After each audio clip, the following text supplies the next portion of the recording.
മുറപ്പെണ്ണ്. രചനാ സംഭാഷണം മൈഥിലി മിത്ര. ഭാഗം 23. മാധവേട്ട. ആരോടോ ഫോണിൽ സംസാരിച്ച് കഴിഞ്ഞ് തിരിഞ്ഞപ്പോഴാണ് പിന്നിലായി വന്നു നിൽക്കുന്ന നിതയെ കണ്ണൻ കാണുന്നത്. എന്താ നിതേ? ഫോൺ ലോക്ക് ചെയ്ത് ജീനിൻ്റെ പോക്കറ്റിലേക്ക് ഇട്ടിട്ട് അവൻ അവളുടെ മുഖത്തേക്ക് നോക്കി. എന്താണെന്നുള്ള രീതിയിൽ.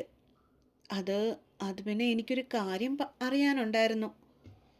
കൈവിരലുകൾ തമ്മിൽ അഴിച്ചും പിരിച്ചും അവൾ അവൻ്റെ മുൻപിൽ ഇത്തിരി പരിഭ്രമത്തോടെ തന്നെ നിന്നു.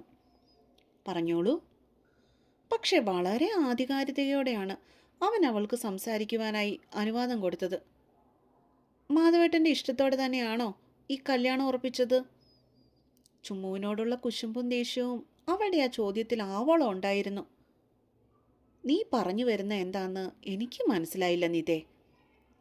കൈകൾ രണ്ടും നെഞ്ചിനു മുകളിൽ പിണച്ചു കെട്ടിക്കൊണ്ട് മാധവൊട്ടൊരു സംശയത്തോടെ അവളുടെ തൊട്ടു മുൻപിൽ ഗൗരവത്തോടെ നിന്നു. അത് പിന്നെ ഞാൻ മാധവേട്ടൻ്റെയും ചുമ്മുൻ്റെയും കല്യാണക്കാര്യത്തെക്കുറിച്ചാണ് ചോദിച്ചത്. ശരിക്കും മാധവേട്ടന് ഇഷ്ടമുണ്ടായിട്ട് തന്നെയാണോ ഇങ്ങനൊരാലോചനയുമായി മുന്നോട്ടേക്ക് പോകുന്നേ? അവൾ തിരക്കി. അവൻ്റെ മനസ്സിലിരിപ്പ് അറിയാനായിരുന്നു നിതയ്ക്ക് ആ നേരം തിടുക്കം മുഴുവനും. അതെന്താ നീ അങ്ങനെ ചോദിച്ചത്? ചെക്കൻ്റെ ശബ്ദം ഉയർന്നു. ചുമ്മുവിനെ പോലെയുള്ള മോഡേൺ പെൺകുട്ടികളെ മാധവേട്ടന് പണ്ടേ ഇഷ്ടമല്ലായിരുന്നല്ലോ. ഏട്ടന് നാടൻ പെൺകുട്ടികളോടല്ലായിരുന്നോ പണ്ടേ താല്പര്യം? അതുകൊണ്ട് ഞാൻ ചോദിച്ചു പോയതാ. അവൻ്റെ ദേഷ്യം അറിയാവുന്നത് കൊണ്ട് തന്നെ നിധി ഇത്തിരി കൗശലത്തോടെ തിരക്കി. അതിപ്പോൾ നമ്മളെല്ലാവരും മനുഷ്യരല്ലേ നിധേ? ഇഷ്ടങ്ങളൊക്കെ അങ്ങനെ മാറിക്കൊണ്ടിരിക്കില്ലേ? അല്ലെങ്കിൽ തന്നെ നിധ പറയേ, ലൈഫിൽ ആരാ ഒരു ചേഞ്ചൊക്കെ ആഗ്രഹിക്കാത്തത്? ആർക്കും ഒരു വാക്കിലോ നോക്കിലോ ഉത്തരം നൽകുന്നവൻ ഇത്തവണ വളരെ വാചാലനായി. അവിടെ ഗൗരവഭാവം മാറി പതിവില്ലാതെ അവൻ്റെ മുഖത്ത് പുഞ്ചിരി നിറഞ്ഞത് അവൾ ഒട്ടൊരമ്പരപ്പോടെയാണ് നോക്കി കണ്ടത്. അതല്ല മാധവേട്ട, ചുമ്മുവിനെ പോലൊരു പെണ്ണിനെ ഏട്ടനെ സ്നേഹിക്കാൻ പറ്റുമോ? മോഡേൺ മാത്രമായിരുന്നെങ്കിൽ കുഴപ്പമില്ലായിരുന്നു. ഇതിപ്പോൾ അങ്ങനല്ലല്ലോ. വഴി കൂടെ പോണ ഏത് പണിയും തോട്ടിയിട്ട് പിടിക്കുന്നവളാ ചുമ്മു. അത് മാത്രമല്ല, 10 വർഷങ്ങൾക്ക് മുമ്പ് എന്നോട് ചെയ്ത കാര്യങ്ങളൊക്കെ മാധവേട്ടനും കൂടി അറിയാവുന്നതല്ലേ. എല്ലാം ഒന്നുകൂടി ആലോചിച്ചിട്ട് പോരെ ഈ തീരുമാനമൊക്കെ എടുക്കുന്നത്. പ്രത്യേകിച്ച് ഇത് മാധവേട്ടൻ്റെ ജീവിതമാകുമ്പോൾ. ഉള്ളിലുള്ള ദേഷ്യത്തെ അടക്കി പിടിച്ചുകൊണ്ട് നിധ അപ്പോഴും ചിരിക്കുവാനായി ശ്രമിച്ചു. ഏയ്, നീ ഇപ്പോഴും അതൊക്കെ മനസ്സിലിട്ട് ചിന്തിച്ചുകൊണ്ടിരിക്കുകയാണോ നിധേ? അറിവില്ലാത്ത പ്രായത്തിൽ അവൾ എന്തൊക്കെയോ ചെയ്തെന്നും വെച്ച് അതൊക്കെ പണ്ടേ നമ്മൾ പറഞ്ഞു തീർത്ത കാര്യങ്ങളല്ലേ. അവനൊട്ടും താല്പര്യമില്ലാത്ത രീതിയിലാണ് മറുപടി നൽകിയത്. എത്രയൊക്കെ പറഞ്ഞു തീർത്ത കാര്യങ്ങളാണേലും ഒരാളുടെ കുഞ്ഞിലെ തൊട്ടുള്ള സ്വഭാവം ആർക്കും മാറ്റാൻ പറ്റത്തില്ല മാധവേട്ട. അവൾ വീണ്ടും തറപ്പിച്ചു പറഞ്ഞു, ഇത്തിരി വാശിയോടെ. അതും ശരിയാണ്. പക്ഷെ എന്തു ചെയ്യാനാ? ഞാൻ വാക്ക് കൊടുത്തുപോയി. ഇനിയിപ്പോൾ കൊടുത്ത വാക്ക് ഞാൻ എങ്ങനെയാ തിരിച്ചെടുക്കുന്നേ? ചെക്കൻ വളരെ ഗൗരവത്തോടു കൂടിയാണ് അത് പറഞ്ഞതെങ്കിലും കേട്ടു നിന്ന നിതയ്ക്ക് തന്നെ മാധവേട്ടൻ കളിയാക്കിയതാണോ എന്നൊരു കുഞ്ഞു സംശയം തോന്നി. അതല്ല മാധവേട്ട, അവൾ വീണ്ടും എന്തോ പറയുവാനായി തുടങ്ങിയതും കണ്ണന് വീണ്ടും ഒരു കോള് വന്നിരുന്നു. നിതേ, ഇതിനെക്കുറിച്ചൊന്നും കൂടുതൽ ചിന്തിക്കാതെ നീ പോയി സമാധാനമായിട്ട് കിടന്നുറങ്ങാൻ നോക്ക്. സംഭവിക്കാനുള്ളതൊക്കെ സംഭവിക്കും. അതിപ്പോൾ കല്യാണമാണേലും ശരി, ആരുടെയെങ്കിലും പുലകുളിയാണേലും ശരി. വിധിയെ തടുക്കാൻ ആർക്കാ കഴിയുക? ജീനിൻ്റെ പോക്കറ്റിൽ കിടന്ന ഫോൺ കയ്യിലേക്ക് എടുത്തുകൊണ്ടവൻ സംസാരം അവസാനിപ്പിക്കുന്ന രീതിയിൽ അവളെ നോക്കി പറഞ്ഞു. ശേഷം നിധിയിൽ നിന്നും തിരിഞ്ഞു നിന്നുകൊണ്ട് കോൾ അറ്റൻഡ് ചെയ്ത് ആരോടോ സംസാരിക്കാനായി തുടങ്ങി. എല്ലാവരും കൂടി അങ്ങ് തീരുമാനിച്ചല്ലേ? അപ്പോൾ ഞാൻ ആരാ? ഞാൻ എന്തിനു വേണ്ടിയാ? മാധവേട്ടൻ എൻ്റെയല്ലേ. ചുമ്മുവിൻ്റെ അതെങ്ങനെയാവുന്നേ? സമ്മതിക്കില്ല, ഞാൻ ഒരിക്കലും സമ്മതിക്കില്ല. 1-2 നിമിഷങ്ങൾ കൂടി മാധവിനെ അങ്ങനെ തന്നെ നോക്കിയിരുന്നതിന് ശേഷം നിത തിരിച്ച് ദേവരാജൻ്റെ വീടിന് നേർക്ക് കാലുകൾ പതിയെ നീക്കി എന്തൊക്കെയോ മനസ്സിൽ ചിന്തിച്ചുറപ്പിച്ചുകൊണ്ട്. എടി ചുമ്മു, നീ എൻ്റെ ഡയറി കണ്ടോ? അത്താഴം കഴിഞ്ഞ് കിടക്കുവാനായി മുറിയിൽ വന്നവൻ ഉടനെ തന്നെ മേശയുടെ മുകളിൽ വെച്ചിരുന്ന തൻ്റെ ഡയറി തിരയുവാനായി തുടങ്ങി. അതവിടെ എവിടെയെങ്കിലും കാണും പങ്കു. ഇത്തിരി മുമ്പും കൂടി നീ എടുത്ത് എന്തൊക്കെയോ കുത്തിക്കുറിച്ചല്ലേ? അവന് പിന്നാലെ റൂമിലേക്ക് കയറി വന്നവൾ നേരെ ബെഡിനടുത്തേക്കാണ് പോയത്.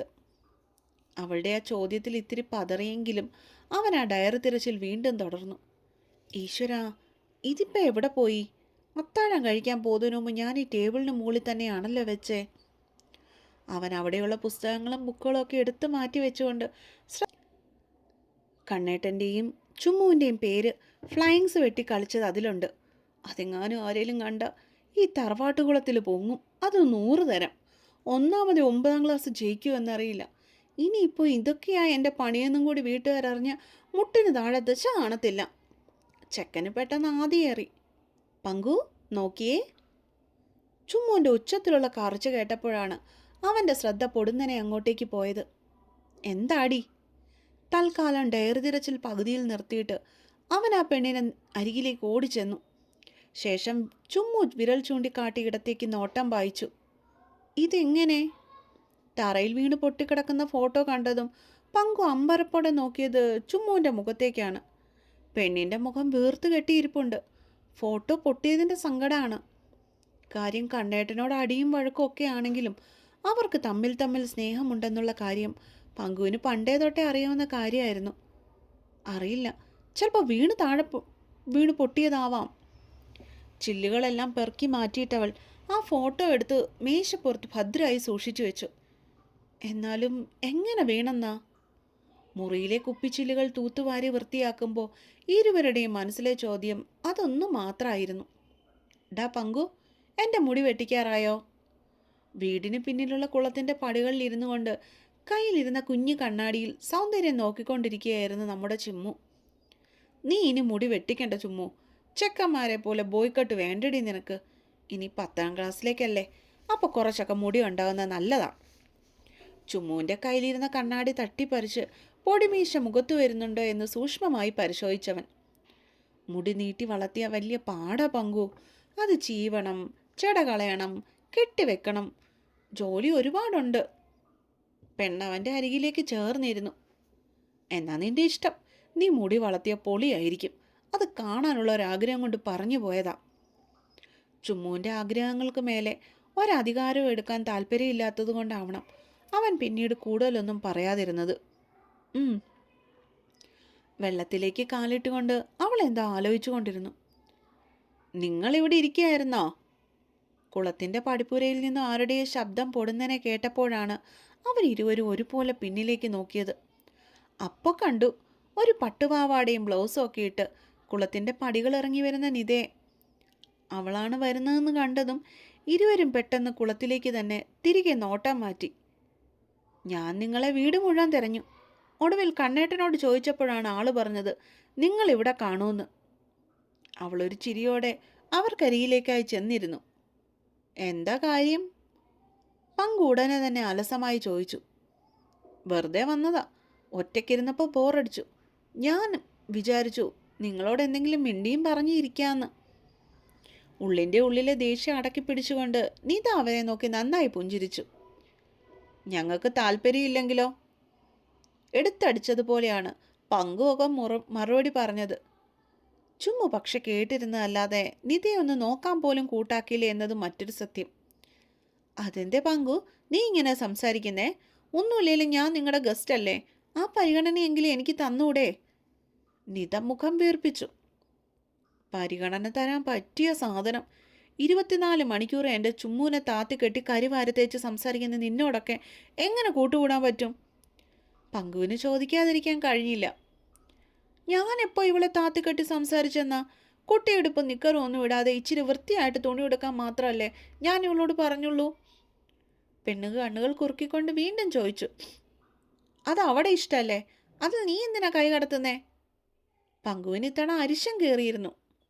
ഓ, ഇപ്പോൾ ഞാൻ പറഞ്ഞതായ കുറ്റം. ഒന്നുമില്ലല്ലോ, അടുത്ത വർഷം 10ാം ക്ലാസ്സിൽ പഠിക്കാൻ പോണ പെണ്ണല്ലേ ഇവള്. ഇത്തിരി അടക്കത്തിലും ഒതുക്കത്തിലും നടക്കാൻ ഇവളോട് പറഞ്ഞതാണോ ഞാൻ ചെയ്ത കുറ്റം? മൗനമായി കുളത്തിലെ വെള്ളത്തിലേക്ക് കണ്ണ് ചിമ്മാതെ നോക്കിക്കൊണ്ടിരിക്കുന്ന ചുമ്മുവിനെ ചെറഞ്ഞു നോക്കിയിട്ട് അവൾ പുച്ഛത്തോടെ ചിറികൂട്ടി. നീയേ നിന്റെ കാര്യം നോക്കി നടന്നാൽ മതി. ഇവിടെ കാര്യം നോക്കാൻ ഇവക്കറിയാം. ഞങ്ങളുടെ വീട്ടിൽ ആർക്കും ഇല്ലാത്ത പ്രശ്നം ഇവിടെ കാര്യത്തിൽ നിനക്കെന്തിനാ? പങ്കു അവളെ ദഹിപ്പിക്കുന്ന രീതിയിൽ ഒരു നോട്ടം നോക്കി. എന്നിട്ടാണോ കണ്ണേട്ടൻ ഇവളെ ദിവസവും വഴക്ക് പറയുന്നേ?